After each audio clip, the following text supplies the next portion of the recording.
ونعوذ بالله من شرور أنفسنا وسيئات أعمالنا من يهده الله فلا مضل له ومن يضلل فلا هادي له وأشهد أن لا إله إلا الله وحده لا شريك له وأشهد أن محمدا عبده ورسوله يا أيها الذين آمنوا اتقوا الله حق تقاته ولا تموتن إلا وأنتم مسلمون يا أيها الناس اتقوا ربكم الذي خلقكم من نفس واحدة وخلق منها زوجها وبث منهما رجالا كثيرا ونساء واتقوا الله الذي تساءلون به والأرحام إن الله كان عليكم رقيبا يا أيها الذين آمنوا اتقوا الله وقولوا قولا سديدا يصلح لكم أعمالكم ويغفر لكم ذنوبكم ومن يطع الله ورسوله فقد فاز فوزا عظيما أما بعد فإن خير الحديث كتاب الله وخير الهدي هدي محمد صلى الله عليه وسلم وشر الأمور محدثاتها وكل محدثة بدعة وكل بدعة ضلالة وكل ضلالة في النار. أعوذ بالله السميع العليم من الشيطان الرجيم من همزه ونفخه ونفثه فإذا جاءتهم الحسنة قالوا لنا هذه وإن تصبهم سيئة يطيروا بموسى ومن معه ألا إنما طائرهم.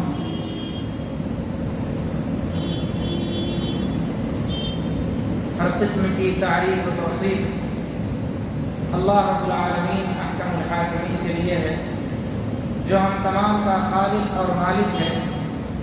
بیش بہا درود و سلام کا نزول ہو جملہ انبیاء کرام علیہ الصلاۃ والتسلیم کی مقدس جماعت پر، بالخصوص ہم سب کے آخری نبی امام الانبیاء امام اعظم کائنات کے ہادی و رہنما و رہبر رحمت للعالمین آمنہ کے یتیم جناب محمد الرسول اللہ صلی اللہ علیہ وسلم پر، جنہیں رب العالمین نے رحمت للعالمین بنا کر مبعوث فرمایا، آپ پر اپنے مقدس کلام کو نازل فرمایا.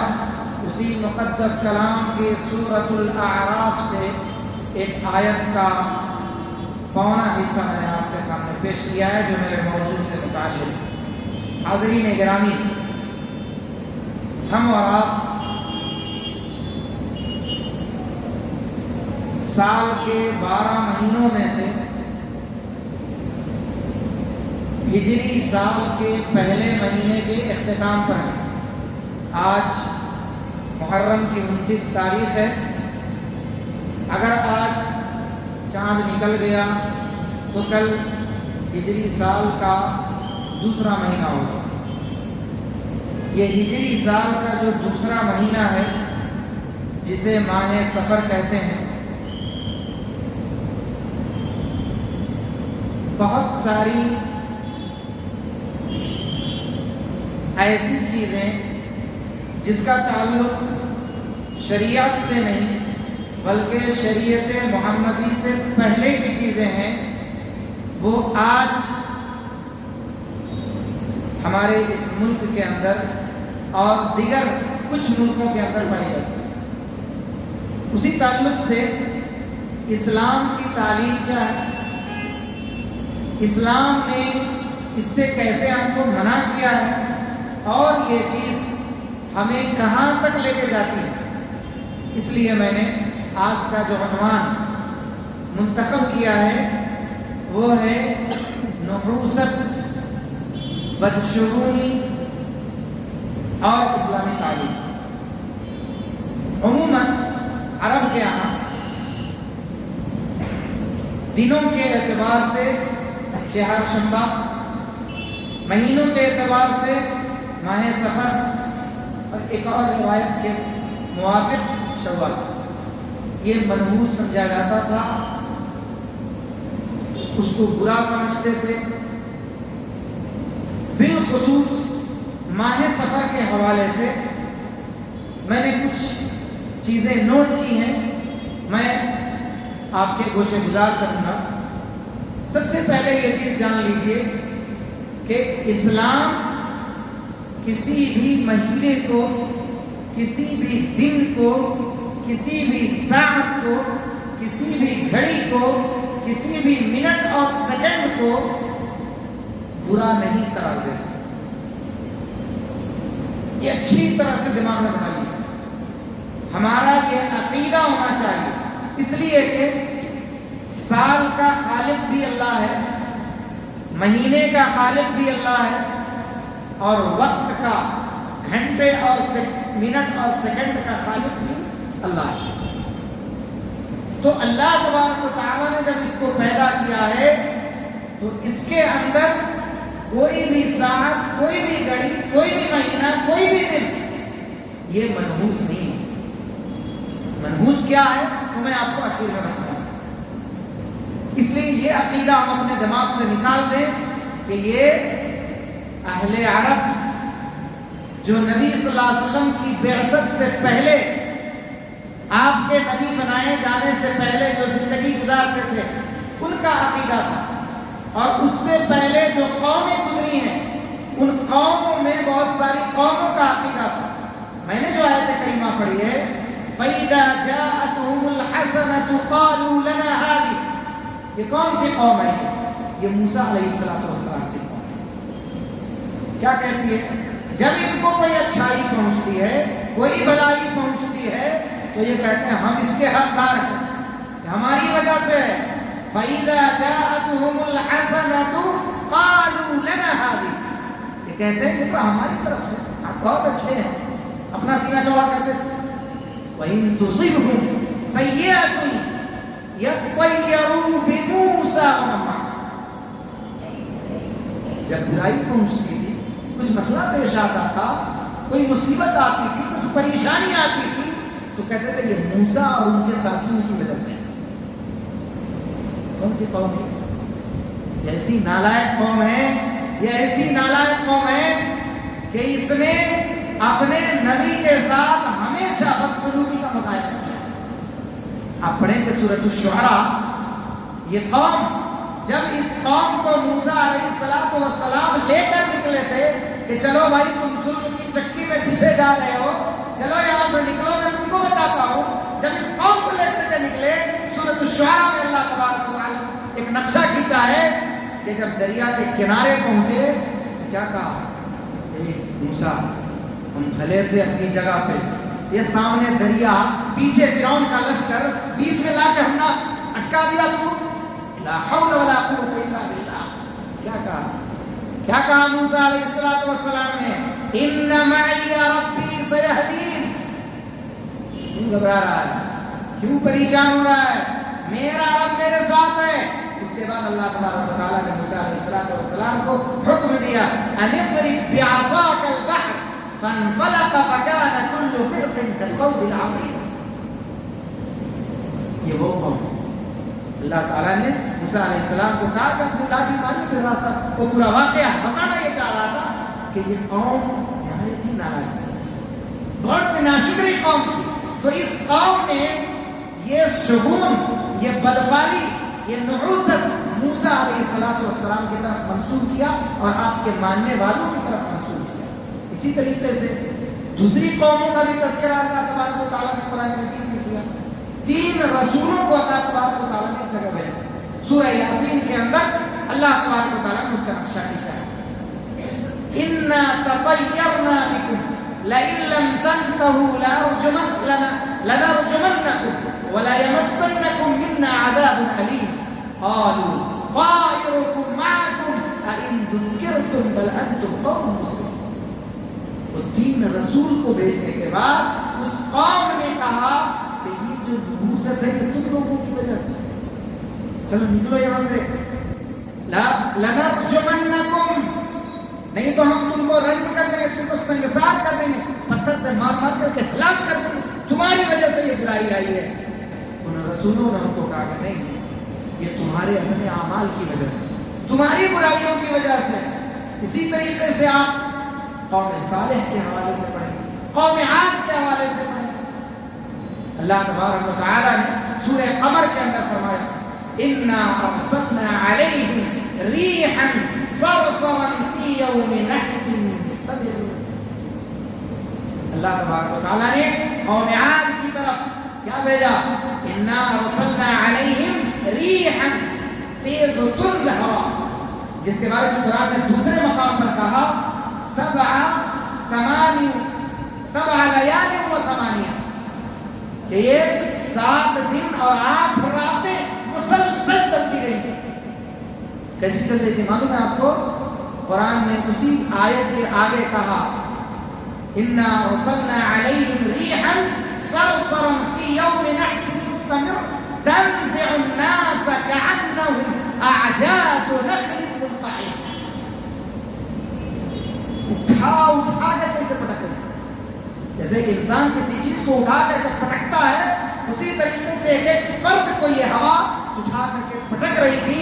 یہاں تک کہ مفسرین نے لکھا ہے کہ جو لوگ اپنے گھروں میں قید و بند ہو گئے تھے ان کو گھروں سے نکال کر کے وہ ہوائیں ان کو پٹک رہی تھی. یہ جو آیت کے اخیر میں تسلسل کا جو تذکرہ ہے، علامہ ابن کثیر نے کہا کہ یعنی اس ہوا کو بھیجنے کا مقصد یہ تھا کہ جب تک یہ قوم ختم نہ ہو جائے یہ ہوا بند نہیں ہوتی. تو کیا ہے اس میں؟ یوم نحس مستمر، جو آپ کو بتانا مقصود ہے کہ یہ نحوست کے دن تھے. کیوں تھے؟ اس لیے میں نے کہا نا اس کو میں آگے آپ کو بتاؤں. تو یہ اس قوم کا حال ہے. اسی طریقے سے اللہ تبارک و تعالیٰ نے صالح علیہ السلام کے حوالے سے بھی بتایا 2-3 جگہوں پر. خلاصہ کلام، چونکہ وقت ہمارا بہت تیزی کے ساتھ آگے جا رہا ہے، خلاصہ کلام کہ یہ جو قومیں تھیں یہ سب محمد الرسول اللہ صلی اللہ علیہ وسلم کے پہلے تھیں. ان کا یہ عقیدہ تھا کہ دن منحوس ہوتا ہے، مہینہ منحوس ہوتا ہے، گھڑی منحوس ہوتی ہے، لیکن محمد رسول اللہ صلی اللہ علیہ وسلم نے ان تمام عقیدوں کے پیچھے ایک اعلان فرمایا. صحیح بخاری کی روایت ہے، لا عدوى ولا طیرۃ ولا ہام ولا سفر. اے لوگو جان لو کوئی بھی بیماری متعدی نہیں ہوتی. اس پر بہت مسئلہ چلا کورونا میں، جمعہ کا خطبہ ہے نہیں چھیڑوں گا زیادہ، بہت مسئلہ چلا. اس میں جو ہے اہل بدعت نے اہل سنت پہ بہت حملے کیے، ہمارے کبار علماء پر بہت طنز کیا. لیکن حدیث کو سمجھنے کا جو فہم ہے چونکہ ان کے پاس ہے، وہ حدیث کو صرف میننگ کے اعتبار سے دیکھتے ہیں. ہم حدیث کو اور قرآن کو سلف کے فہم کی روشنی میں دیکھتے ہیں کہ قرآن کی اس آیت کو سلف نے کیسے سمجھا، حدیث کو سلف نے کیسے سمجھا. تو نبی صلی اللہ علیہ وسلم کا یہ پیغام لا عدوى ولا طیرۃ، لوگوں جان لو کہ بیماری متعدی نہیں ہوتی. اسی طریقے سے یہ جو فال نکالنا ہے یہ بھی کوئی چیز نہیں ہوتا. اسی طریقے سے الو کا پکارنا یہ بھی کوئی چیز نہیں ہوتا. ولا سفر، اور سفر کے بارے میں جو تم عقیدہ رکھتے ہو یہ بھی کوئی چیز نہیں ہے. اس لیے کہ سفر بھی 12 مہینوں میں سے ایک مہینہ ہے. محرم، سفر، ربیع الاول کے جو 12 مہینے. اب آئیے ایک حدیث بخاری کی روایت ہے، اللہ کے نبی صلی اللہ علیہ وسلم کا جو یہ پیغام ہے. دیکھیے ہم بھی حدیث سنتے ہیں، وہ لوگ بھی حدیث سنتے تھے، نبی صلی اللہ علیہ وسلم سے فوراً کلیئر کر لیتے تھے. ان کے دماغ میں یہ بات آئی کہ اللہ کے نبی نے فرمایا لا عدوى، بیماری متعدی نہیں ہوتی.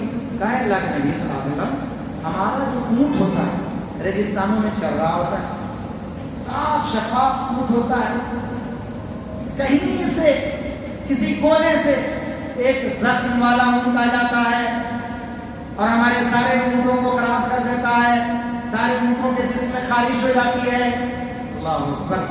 اللہ کے نبی نے جواب نہیں دیا، پھر سوال کیا. اس اعرابی سے اللہ کے نبی صلی اللہ علیہ وسلم نے پھر سوال کیا.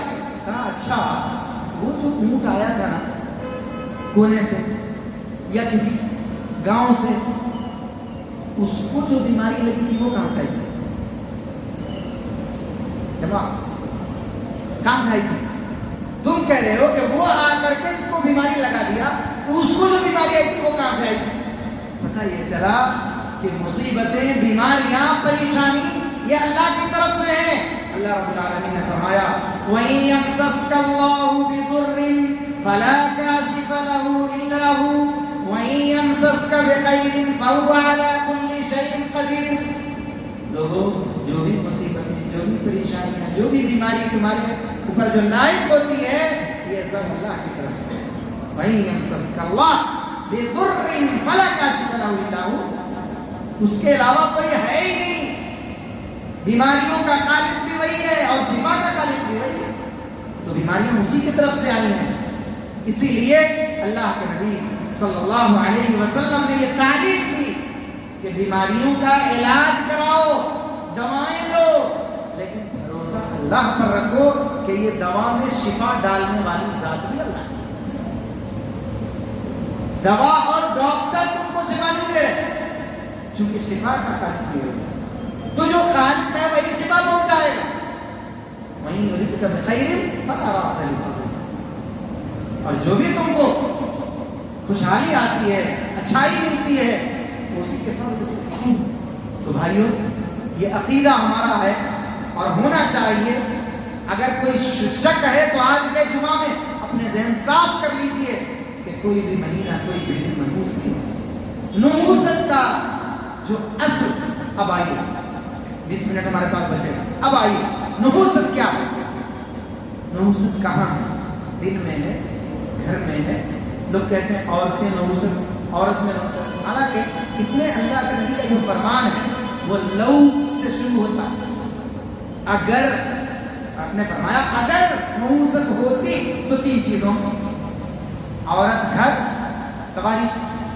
اب لوگ اس کو سمجھتے ہیں کہ اس میں نحوست ہے نہیں. آپ نے فرمایا اگر ہوتی تو. حدیث کو پہلے سمجھو بھائی. سوشل میڈیا سے حدیث کو، قرآن کو سمجھیں گے تو یہی پریشانی آئے گی. علماء سے جب تعلق ختم ہوگا، علماء سے رشتہ جب ختم ہو جائے گا تو یہی حالت ہوگی. یہ بعض لوگوں کو یہ چیز بہت بری لگتی ہے، لیکن بھائیو یاد رکھو، علم اور علماء یہ اس زمانے سے لے کے آج تک مسلم ہیں تو ہیں اور قیامت تک مسلم. چاہے جتنی بھی دنیا ترقی کر لے، آج آپ یہ ریکارڈنگ کر رہے ہیں، کتنے لوگ اس کو سنتے ہیں؟ آپ نے محفوظ کیا. صحابہ کرام جو محفوظ کرتے تھے، اتنی محنت، اتنی مشقت جو اٹھاتے تھے، چمڑوں پر، پتوں پر، کاغذوں پر، کچھ نہیں ہوتا تھا، کہیں سے پتھر اٹھا لیتے، اس پر اللہ کے نبی کے فرمان کو لکھتے تھے. وہ جو مشقتیں تھی، وہ جو پریشانیاں تھیں، اس سے جو اسلام محفوظ ہوا، نبی کے اقوال محفوظ ہوئے. آج اسی کا نتیجہ ہے کہ ہم اور آپ، آج میں منبر پہ کھڑا ہو کر کے 2 بات کہہ رہا ہوں اور آپ اس مسجد میں بیٹھے. آج وہی محنت آپ کو چاہیے، محنت اور جستجو علم کے حوالے سے.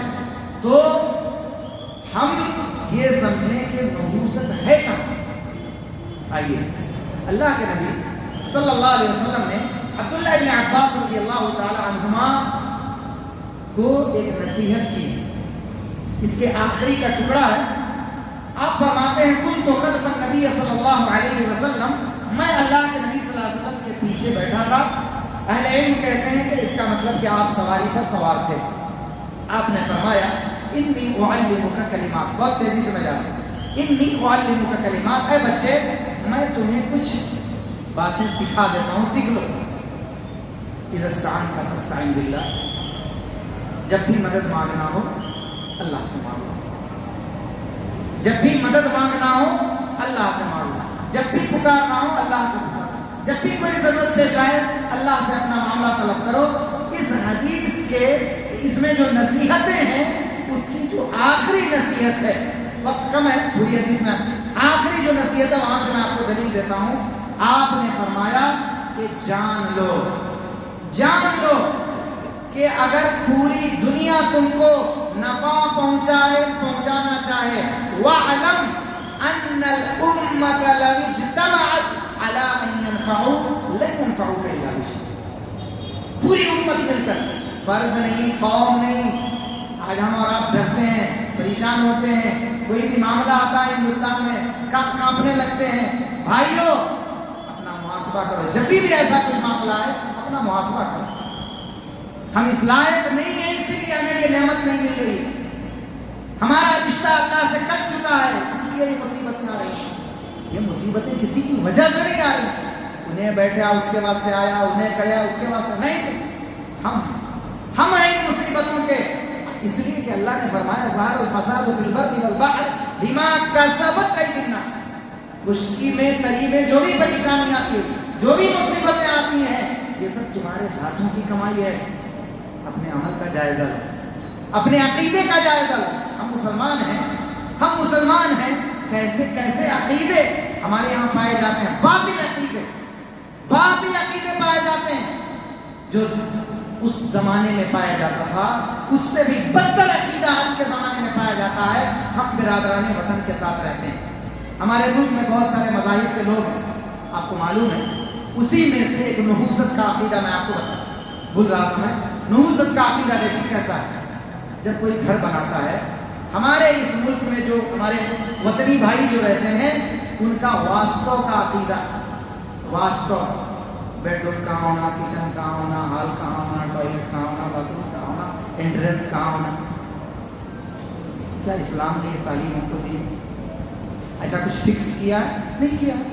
لیکن مجھے کہنے دیجئے 99% مسلمان اس ملک میں ایسے رہتے ہیں جو واسطوں کا عقیدہ رکھتے ہیں۔ کیا ہے بھائی؟ وَعَلَى اللَّهِ فَتَوَكَّلُوا إِن كُنتُم مُؤْمِنِينَ، اگر تم مومن ہو تو اللہ پہ بھروسہ کرو یار۔ تمہارے گھر کا کوئی حصہ کہیں بھی رہے، اس سے کیا نہیں، تمہارے گھر میں خیر نہیں آئے گا، برکت نہیں آئے گا، اچھا نہیں رہے گا، تمہاری زندگی کون بتایا آپ کو؟ یہ تو نبی نے تعلیم دی ہے ہم کو کہ جب تمہارے اعمال اچھے ہوں گے تو تم گھر میں اچھے رہو۔ تو آئیے نبی نے جو پیغام دیا اس پر غور کیجئے۔ یہ سنن ترمذی کی روایت ہے، صحیح روایت۔ وَاعْلَمْ أَنَّ الْأُمَّةَ الَّتِي اجْتَمَعَتْ عَلَىٰ أَن يَنفَعُوكَ لَن يَنفَعُوكَ إِلَّا بِشَيْءٍ، اور اسی کے اپوزٹ اللہ کو نہیں کہ یہ بھی جان لو کہ اگر پوری دنیا تم کو نقصان پہنچانا چاہے تو اتنا ہی نقصان پہنچائے گی جتنا تمہارے مقدر میں لکھا ہے۔ قد کتب اللہ۔ اس کے بعد آپ نے فرمایا کہ قلم اٹھا لیے گئے، صحیح قلم خشک ہو گئے، صحیفے بند کر دیے گئے۔ بھائیو یہ عقیدہ ہے، یہ 10 سال کے بچے کو اللہ کے نبی یہ عقیدہ دے رہے ہیں۔ ہمارے بڑے بڑوں کا عقیدہ آج بھی واسطوں کے اوپر ہے، دنوں کے اوپر ہے، جگہوں کے اوپر ہے۔ نہیں، آئیے نحوست اصل ہمارے عمل میں۔ ایک حدیث ہے، بہت مشہور حدیث ہے، آپ نے سنا ہوگا۔ اللہ کے نبی صلی اللہ علیہ وسلم نے ایک موقع پر یہ بات فرمایا کہ میری امت سے 70,000 لوگ، سنے ہوں گے آپ، لیکن اس حدیث میں جو پیغام ہے اس کو یاد رکھنا، 70,000 لوگ بلا حساب و کتاب کے جنت میں جائیں گے۔ ایک صحابی اٹھتے ہیں، عکاشہ ابن محصن، مسلم کی روایت، کہا اللہ کے نبی دعا کر دیجئے میرے واسطے، میں ان میں سے ہو جاؤں۔ کوہن نہیں چاہتا بغیر حساب کتاب کے جاؤں۔ دنیا میں ہی آدمی جو ہے نا دامن چھڑاتا ہے، کسی فیکٹری میں، کسی کمپنی میں، کہیں بھی کام کر رہا ہو، ارے بھائی میں یہاں سے کام چلا گیا تو بس بے حساب کتاب آیا تو میں کہاں سے جو ہے نا چھوٹی چھوٹی چیزوں کا حساب دوں، وہاں کا حساب، وہاں کا حساب۔ اللہ کے نبی صلی اللہ علیہ وسلم نے جب اس دعا کو پڑھنے کی عادت بنائی تو اللہ کے نبی صلی اللہ علیہ وسلم سے اماں عائشہ نے مرتبہ سے سوال کیا، دعا کون سی ہے؟ اللہم حاسبنی حسابا یسیرا، اللہ میرا حساب آسان کر دے۔ اماں عائشہ نے کہا اے اللہ کے نبی آسان حساب کا مطلب کیا ہے؟ کہا عائشہ اللہ اس سے یہ پوچھ لے کہ تو نے یہ کام کیوں اور کیسے کیا۔ بندے کے اندر یہ قوت نہیں ہے کہ بندہ حساب دے سکے۔ آسان حساب کا مطلب اللہ دیکھے اور اگنور کر دے، کوئی مسئلہ نہیں، یہ ہے آسان حساب۔ تو حدیث میں کیا ہے؟ 70,000 لوگ اس امت کے بغیر حساب کتاب کے جنت میں جائیں گے۔ صحابی اٹھے، اللہ کے نبی نے دعا بھی کیا، دوسرے اٹھے تو آپ نے فرمایا سبقک بہا عکاشہ۔ وہ حدیث کیا، صفت کیا بتائی آپ نے؟ وہ کون لوگ ہوں گے؟ ہم الذین لا یرقون ولا یسترقون ولا یتطیرون وعلی ربہم یتوکلون۔ آپ نے فرمایا پہلا وہ رقیہ نہیں کرتے، یہ بھی بڑا اس وقت کا مسئلہ بنا ہوا ہے، جھاڑ پھونک نہیں کرتے، نہ کرتے ہیں نہ کراتے ہیں، ولا یسترقون، پرندوں کو نہیں اڑاتے، فال نہیں نکالتے، ولا یتطیرون، پرندوں کو جو اڑا کر کے عرب جاہلیت کے زمانے میں فال نکالتے تھے، پرندوں کو اڑاتے اور دیکھتے کہ اگر یہ رائٹ سائڈ میں گیا ہے تو مطلب صحیح ہے، ہم راستہ طے کر سکتے ہیں یا کام کر سکتے ہیں، اگر وہ بائیں سائڈ میں نہیں یہ پرندہ اچھا دوسرا لاتے تھے یا اس دن کو چھوڑ دیتے تھے۔ یہ ہے پرندوں کو اڑا کر قسمت معلوم کرنا، بڑی بدقسمتی سے آج یہ چیز مسلمانوں میں پائی۔ تو آپ نے فرمایا یہ سب نہیں کرنے والے ہیں، کون؟ جو بغیر حساب کتاب کے جنت میں جائیں، ان کی صفت ہے یہ۔ پتہ یہ چلا کہ ہمارے اندر نحوست ہے، ہمارے عمل جب خراب ہیں تو پھر ہم کیسے اچھے ہو سکتے ہیں، ہماری صبح کیسے اچھی ہو سکتی ہے؟ یہ ضرور خراب ہوگی۔ اس لیے بھائیوں، نحوست دن میں نہیں، مہینوں میں نہیں، وہ ہمارے اعمال میں ہے۔ کچھ اور بھی تعلیمات مجھے بتا کر میں اپنی بات ختم کروں گا۔ اللہ سے دعا کرتا ہوں اللہ ہم کو عمل کی توفیق عطا فرمائے، آمین۔ اقول قولی ھذا واستغفر اللہ لي ولكم ولسائر المسلمين فاستغفروه والغفور الرحيم۔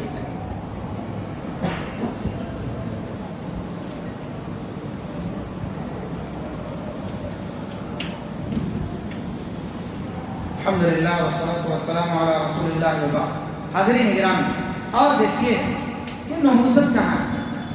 ہم اور آپ رات میں سوتے ہیں، اللہ کے نبی صلی اللہ علیہ وسلم نے صحیح بخاری کی روایت ہے، ابو ہریرہ رضی اللہ تعالیٰ عنہ سے حدیث کرائی، آپ نے فرمایا جب انسان رات میں سوتا یعقد الشیطان علی قافیۃ رأس احدکم، گردن کے پچھلے حصے پر شیطان 3 گرہیں لگاتا ہے، شیطان 3 گرہیں لگاتا ہے اور اس کو تھپکی دیتا ہے، علیک لیلا طویلا فارقد، سو جا سو جا سو جا، رات لمبی ہے۔ آپ نے فرمایا فإذا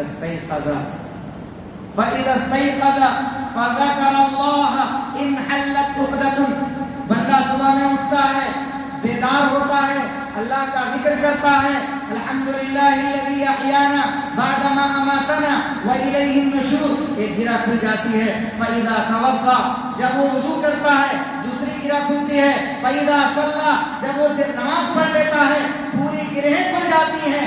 آپ نے فرمایا فاصبح نشیطا، اس کی صبح نشیط ہوتی ہے، چست و چالاک ہوتا ہے، فریش ہوتا ہے اور ہر طرف اس کو اچھائی اچھائی نظر آتی ہے۔ نحوست کہاں ہے؟ آپ نے فرمایا اس کے برعکس وہ سویا رہتا ہے، خبیث النفس کسلان، صبح کا سورج جب اس کو بیدار کرتا ہے وہ خبیث النفس ہوتا ہے۔ ہم کسی کو خبیث کہیں تو یہ گالی کے معنی میں آتا ہے، یہ نبوی زبان میں خبیث ہے کہ وہ آدمی، ہماری لوکل لینگویج میں کہتے ہیں دلندر، اسی یہ معنی اگر سمجھنا ہے آپ کو، کئی معنی آپ کر سکتے ہیں، وہ اس کے اندر آ جاتی ہے۔ اور آپ نے فرمایا کہ اس کی پورے دن کسی بھی چیز میں نہیں، ساری چیزوں سے برکت ہٹا دی جاتی ہے۔ اور برکت کے لیے اس حدیث کے علاوہ بھی ایک بہت مشہور حدیث ہے کہ جب آدمی صبح کی نماز ادا کرتا ہے فہو ذمۃ اللہ، وہ اللہ کے ذمے میں ہوتا ہے، یعنی اس کا پورا دن برکت والا ہوتا ہے، اس کے گھر میں برکت، اس کی زندگی میں برکت، بال بچوں میں برکت، اس کے کام میں برکت۔ جب بھی کسی کام میں وہ ہاتھ ڈالے گا ظاہر سی بات ہے کہ اس کی صبح اچھی ہے، اس لیے کہ اچھی صبح کی دعا اللہ کے نبی نے اس امت کے لیے، صحیحہ کی روایت ہے، اللہم بارک لامتی فی بکورها، اللہ میری امت کی صبح میں برکت عطا فرما۔ یہ امت تو سوتی رہتی کہ اس کو برکت کہاں سے ملے گی؟ پھر آ کر کے بدشعوری لیں گے، بدفعلی لیں گے، کہیں گے نہیں آج کا دن ہمارے لیے منحوس ہے، کس کا کی چہرہ دیکھ لیا انہیں منحوس ہے۔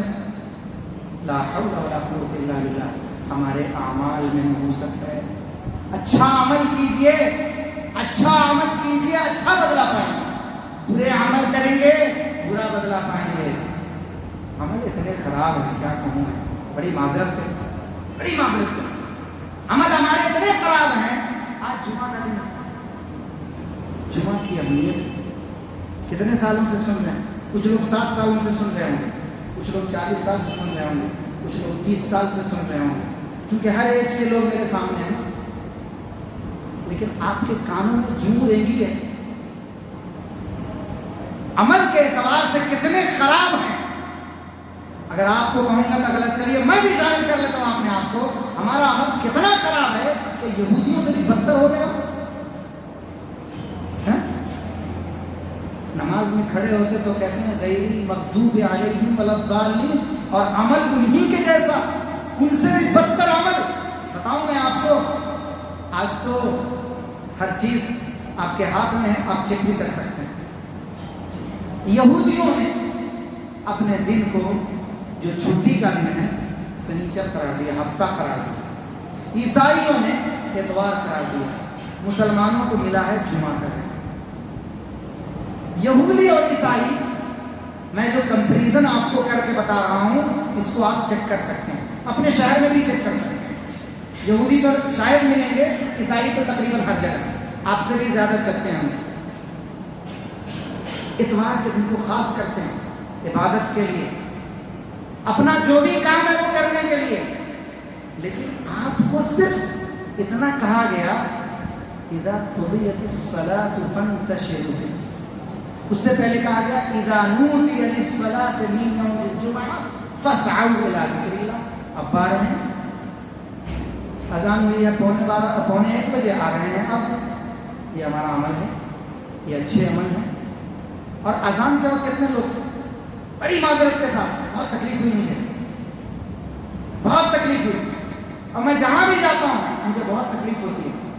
یار تم اپنے 1 گھنٹے قربان نہیں کر سکتے، چلو 45 منٹ قربان نہیں کر سکتے. ارے سال ہاں سال سے آپ خطبہ سنتے آ رہے ہو کہ منبر پہ جب امام آتا ہے تو خطبہ اتنا اہم ہے کہ فرشتے بھی رجسٹر بند کر دیتے ہیں. فرشتے بھی رجسٹر بند کر دیتے ہیں، انٹری کلاس. فرشتے خطبہ سنتے ہیں. اب جتنے بھی لوگ، ہر آدمی اپنا محاسبہ کرے، امام کے منبر پہ آنے کے بعد جتنے بھی لوگ آئے ہیں ایبسینٹ ہیں، وہ ایبسینٹ ہیں چونکہ فرشتہ بند کر دیا رجسٹر. کیوں ہماری حالت اتنی خراب ہے؟ ایسا تھوڑی ہے کہ آپ ہر دن ہر جمعہ پریشان رہتے ہیں. ہو سکتا ہے اس میں کسی کے ساتھ ایسا بھی مسئلہ پیش آیا ہو کہ وہ بڑی کوشش کے باوجود بھی نہ پہنچ پائے ہو، وہ ہے ان کا رب. لیکن جو یہ عادت بنی ہوئی ہے، خراب عادت، ہم نہیں سدھریں گے. مولوی صاحب آپ جتنا بھی بولیے، ہماری جو عادت ہے وہی رہے گی. آپ کا کام منبر پہ خطبہ دینا ہے. تو بھائیو، میں کہوں کہ کہیں ایسا نہ ہو کہ جمعہ کے دن آپ پورے ایبسینٹ رہیں تو اللہ تعالیٰ کہے بندے تم تو ایبسینٹ ہو، یہاں تو پریزنٹ والوں کو میں جنت میں بھیج رہا ہوں، غیر حاضری ہے تمہاری، جرمانہ تو لگے گا، جو ہوگا وہ دینا پڑے گا. وہ ایک ہی ہے، وہ ہے جہنم کے عذاب کا مزہ چکھنا. میں یہ نہیں کہہ رہا ہوں، اس سے یہ نہیں سمجھیے کہ میں آپ کو نعوذ باللہ جہنمی قرار دیتا ہوں، یہ میرا حق نہیں ہے. لیکن آپ سوچئے کہ اگر 60-70 سال کی زندگی آپ کو ملی ہے اور آپ ایبسینٹ ہیں، یا بیچ میں آئے ہیں اور ایبسینٹ ہیں، تو کیا حال ہوگا آپ کا؟ کیسے آپ کامیاب ہوں گے؟ جمعہ کے دن جب آپ کو اللہ نے حکم دیا کہ جب مسجد میں اذان دے دی جائے، تو آپ کو معلوم ہے 12:45 کو اذان ہوتی ہے، آپ کم از کم اس سے پہلے اتنا پہلے آئیے کہ آپ کو 2 رکعت پڑھنے کی فرصت مل جائے، پھر آپ بیٹھ کر کے خطبہ سنیے. 1:25 پہ خطبہ ختم ہو، نماز پڑھیے، چلے جائے. کتنا آسان. لیکن اس کو ہم نے کتنا مشکل بنا دیا ہے. یہ ہمارا عمل ہے.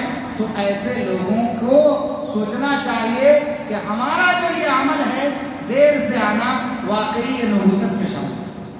واقعی وہ آدمی منحوس ہے جو آدمی جمعہ نہیں پایا، خطبہ نہیں پایا، فرشتے کو جو ہے نا بھگا دیا اس کے بعد آیا، واقعی وہ آدمی منحوس ہے.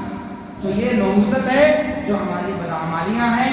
ہمارے اعمال اگر اچھے ہیں تو انشاءاللہ ہم کبھی منحوس نہیں ہوں گے، ہمارا دل منحوس نہیں ہوگا، اور بھی باتیں اس تعلق سے کہی جا سکتی تھی، بہرحال کبھی موقع ملا انشاءاللہ آپ کے ساتھ رہنے کا، لیکن بھائی یہ پیغام یہی ہے میرا کہ دن اور مہینہ کوئی منحوس نہیں ہوتا، منحوس ہمارا عمل ہوتا ہے، بد کرداری اور اسی طریقے سے حرام خوری، حرام کاری، یہ سب منحوس چیزیں ہیں۔ ایک آدمی صبح صبح اٹھتا ہے، نماز ادا کرتا ہے، خیر اور بھلائی کے کام کرتا ہے، حلال کمانے اور حلال کھانے کی کوشش کرتا ہے، وہ آدمی واقعی نحوست سے خالی ہے، اس کی زندگی میں اللہ نے برکت دی ہے۔ وقت ختم ہو چکا ہے، میں اپنی بات کو ختم کرتے ہوئے آپ تمام سے ایک گزارش کر رہا ہوں، وہ یہ ہے کہ جس چھت کے نیچے آپ نماز پڑھ رہے ہیں وہ آپ کے نظر کے سامنے ہے، آپ دل کھول کر، ہر آدمی جانتا ہے اپنی کیفیت کو، اپنی کیپیسٹی کو، اپنی فائنینشل پوزیشن کو، ہر آدمی جانتا ہے، لیکن آج ہماری حالت یہ ہے، کبھی ہنسی بھی آتی ہے، کبھی تکلیف بھی ہوتی ہے، صدمہ بھی ہوتا ہے کہ یار جب اپنا معاملہ آتا ہے، انا کا معاملہ آتا ہے، آدمی لاکھوں روپے خرچ کرتا ہے، کروڑوں روپے شادی ہال میں پھونک دیتا ہے، لیکن جب اللہ کے راستے کا معاملہ آتا ہے، پاکٹ میں ہاتھ لگاتا ہے، گلر ہے کہ نہیں سا، چوری سے پھر ڈالتا ہے۔ بھائیو نہیں، آپ اللہ کے راستے میں جب خرچ کرو، کھل کے خرچ کرو، اللہ آپ کو کھل کے دے گا۔ میں نے ایسے لوگوں کو دیکھا ہے جنہوں نے دیتے وقت جب نہیں گنا تو اللہ کی رحمتیں اور برکتیں آئیں، ایسی آئیں کہ آج الحمدللہ کہتے ہیں شیخ واقعی اس دن کا ہمارا یہ خرچ کرنا ایک رحمت کے دروازے کھول دیا۔ ایسے کئی لوگ میرے جاننے والوں میں ہیں، ماشاءاللہ۔ میں نے ایک دو جگہ پہ امامت بھی کیا، ایسے ہی مسجد کا کام چل رہا تھا تو انہوں نے جو ہے نا پلرز کو تقسیم کر دیا، ایک پلر ان کے حوالے، ایک پلر ان کے حوالے، اور انہوں نے بتاتے خود 7 پلر کی ذمہ داری ادا کر لی، حالانکہ اتنی حیثیت نہیں تھی۔ کہتے ہیں اس کے بعد ہماری تجارت ایسی پڑ گئی کہ ہم تصور سے کھاتے تھے، تو اللہ دینے پر جب آتا ہے تو اس طریقے سے بھی دیتا ہے۔ لہٰذا اپنے اس بقیہ کاموں کا ماشاءاللہ یہ آپ ہی کی دین ہے، آپ ہی کا یہ دیا ہوا ہے۔ اللہ کے فضل کے بعد جو آپ الحمدللہ اتنے اطمینان سے نماز پڑھ رہے ہیں، ہماری مائیں اور بہنیں بھی اپنے جوڑوں پر خرچ کرتی ہیں، زیورات پر خرچ کرتی ہیں، اللہ کے راستے میں خرچ کیجیے، یہ چیز باقی ہے اور انشاءاللہ آپ کے مرنے کے بعد یہ کام آئے گا۔ اللہ سے میں دعا کرتا ہوں اللہ آپ کے عمل کو قبول فرمائے، بد عملی سے اللہ بچائے، بد عقیدگی سے اللہ بچائے، بد شگونی سے اللہ بچائے، بد فعلی سے اللہ بچائے، ہمارے عقیدوں میں اور عمل میں اللہ اخلاص عطا فرمائے اور ہماری اصلاح فرمائے، نبی اکرم صلی اللہ علیہ وسلم کا سچا امتی، سچا متبع سنت بنائے، اور آئندہ سے آپ ضرور انشاءاللہ اس بات کو یاد رکھیں گے۔ ہمارے بھائی جو باہر کھڑے ہیں اور جو بعد میں آئے ہیں وہ انشاءاللہ ضرور یاد رکھیں گے کہ 12:45 تک کم از کم ہم مسجد میں پہنچ جائیں تو بھی چلے، کوئی مسئلہ نہیں انشاءاللہ تعالیٰ۔ اللہ آپ کو عمل کی توفیق عطا فرمائے، ہماری اور آپ کی کوتاہیوں کو دور فرمائے، اسلام اور مسلمانوں کی حفاظت فرمائے۔ اللہم اعز الاسلام والمسلمین وأذل الشرك والمشركين ودمر أعداء الدين، اللهم اغفر لنا ولإخواننا الذين سبقونا بالإيمان ولا تجعل في قلوبنا غلا للذين آمنوا ربنا إنك رؤوف رحيم۔ عباد الله رحمني ورحمكم الله، إن الله يأمر بالعدل والإحسان وإيتاء ذي القربى وينهى عن الفحشاء والمنكر والبغي يعظكم لعلكم تذكرون، اذكروا الله يذكركم وادعوه يستجب لكم ولذكر الله تعالى أعلى وأولى وأعز وأجل وأتم